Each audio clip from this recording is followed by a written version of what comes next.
Hello mga kanamit-namit! I'm Bench the Virgin Vlog noon. Si Bench kanamit-namit na ngayon. Kaya tungod kanamit-namit gid na sa sininaaga, tudluan ta kamo kung paano mapanamit pagid ang luto sa sinabawan na may manok kag repolyo. So kabalo ko tanan, expert kang magluto Pero kang gusto ko lang ihatag sa inyo ang idea kung paano pagid ma-enhance. Mapanamit pagid ang luto sang manok na sinabawan na may repolyo. So anong ginahulat nato mga kalamit-namit? Let's go! Na mga kalamit-namit, no? So of course mayara kita sang manok, no? Mga ano lang siya, mga ribs sa manok. So thank you so much sa aton na sponsor, no?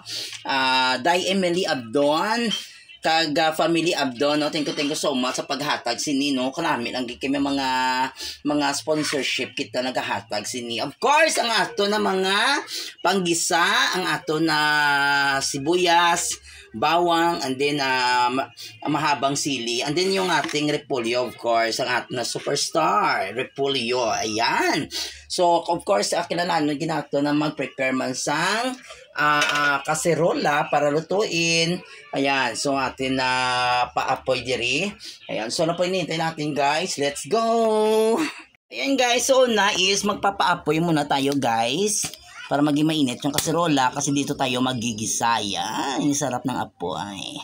Ayan. So hintayin natin guys na mainit yan, no? So kapag mainit na yan, so ilalagay natin yung ating virgin coconut oil. Charot na. So ang ating mantika, no, sa ating kaserola. Ayan.